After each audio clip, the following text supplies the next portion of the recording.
kanina pa. Good evening everyone, good evening classmates. Our topic is the uses of computer-mediated communication in general education and language learning.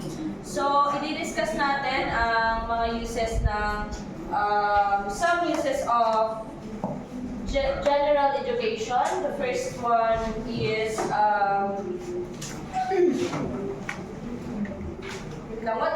by the way, what is CMC? CMC is refers to human communication that occurs through digital technologies. It facilitates interaction between the teacher and students, and also between students themselves. It also fosters the negotiation of meaning. The students feel comfortable when CMC is used. With the help of CMC, language learners can interact with native speakers of the target language easily at any time and anywhere.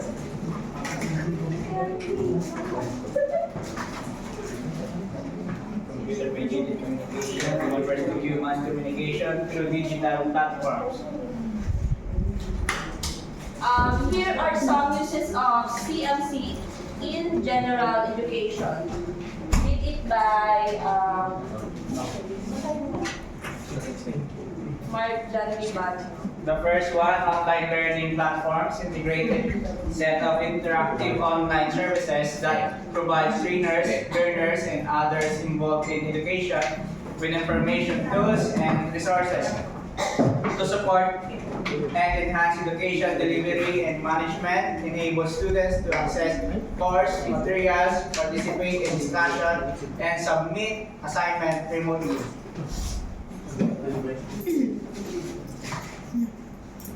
Online learning platforms enable students to access course materials, participate in discussions.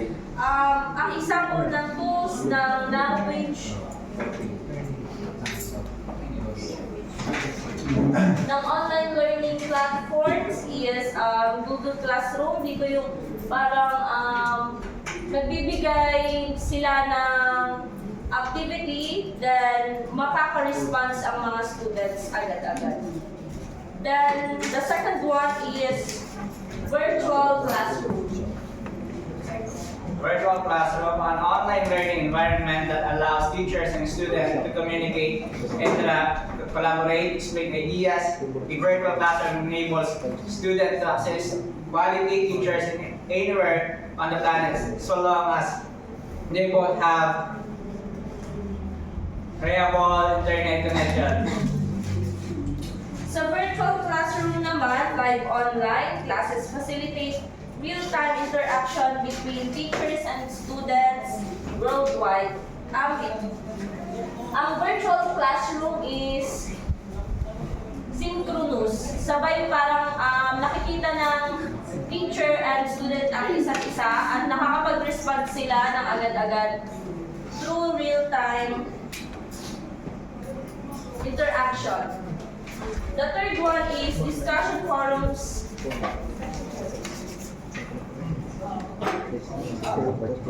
Discussion forums, an online platform that enables people to engage in ongoing conversations and share information about a particular topic or things.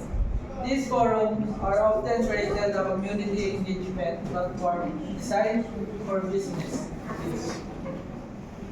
By the way, dun sa virtual classroom pala, ang example niya doon na pwedeng gamitin tools is Zoom video conferring, Google Meet, and Skype. Dito naman sa discussion forums, students engage in debates. Doon sila nakakapag-share ng mga perspectives nila and nagko-collaborate on project through online forums. The fourth one, multimedia presentation. Example na ng discussion forum. Promotion, tools din siya. multimedia presentation. Multimedia presentation is standalone presentations that includes information presented with slides, video, or digital representation and includes sounds with mic via narrative music or sound effects. Sa multimedia presentation naman, allows ang mga teachers na gumawa ng interactive multimedia content, enhancing student engagement. Dito naman, ang platforms niya is PowerPoint, Google Slides, Canva, video essay, video presentation. The last one is assessment and feedback. Assessment and feedback, it includes pre-assessments, formative and summative evaluation. Feedback is information teachers, peers, experts, and others offered in the forms of supportive prompts and evaluative comments. Automated grading systems and instant feedback tools, streamline evaluation process. Dito naman, collaboration platforms is ang mga platforms na pwedeng gamitin sa assessment and feedback is Microsoft Teams, Google Docs, audio, video feedback, online quizzing.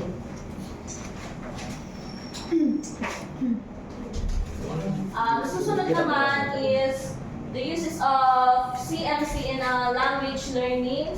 Language learning through computer mediation. Ang una naman dito is language exchange program.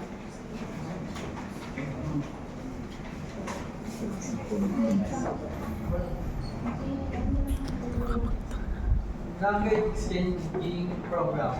A method of language learning based on mutual language practicing by learning partners who are speakers of different languages. This is usually done by two native speakers teaching each other their native language.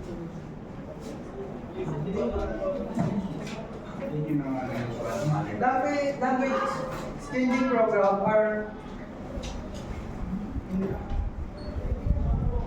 initiatives that connect individuals who want to learn or improve a foreign language with native speakers of that language.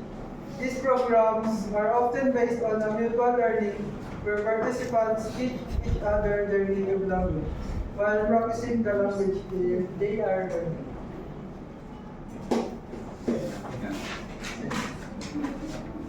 Language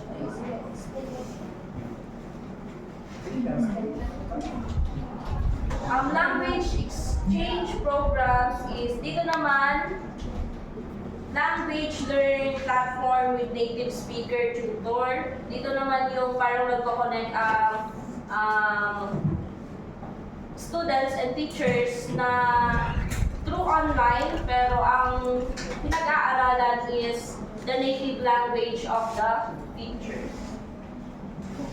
Second one is online language courses. Interactive language lesson, quizzes, and games facilitate self-paced learning. These platforms offering interactive language instruction. Ang examples naman nito is Duolingo. Ang Duolingo daw is 40+ language ang meron siya. Babel, paid interactive lessons with focus on conversational skills. Ang online language courses naman is parang yung mga tinuturong mga language sa atin. Andun daw, pwede siyang gamitin. Babel? Babel. Apps, parang gano'n. Pwede din. Ito courses kasi di ba meron. Di ba ano natin, courses natin yung Spanish. The third one is virtual language labs. Student practice speaking, listening, reading, and writing skills in simulated environment.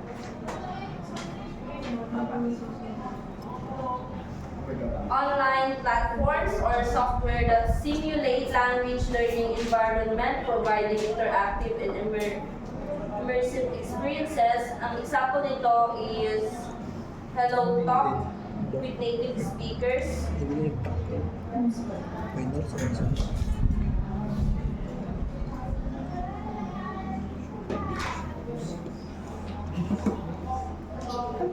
Ang virtual language daw is online platforms that we learn environments or provide interactive experiences. Here's a breakdown.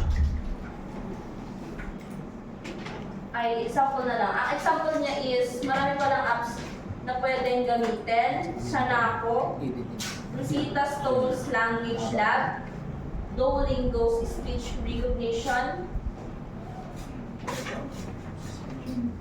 Verbling. Ang Verbling is a live language lessons with certified instructors. The Synchronous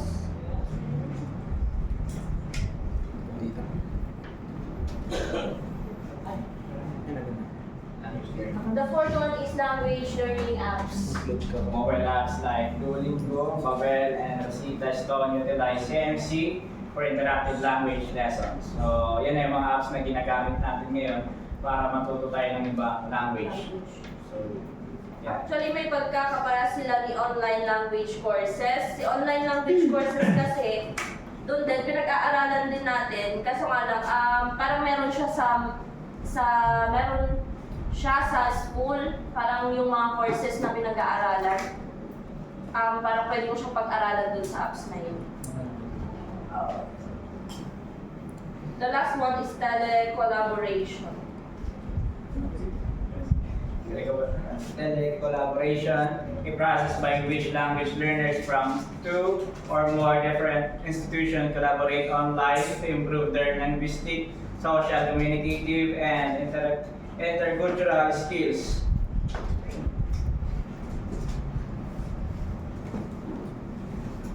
Ang examples naman niya is international language exchange projects. Yung mga estudyante is nakaka-communicate sila sa mga speakers abroad.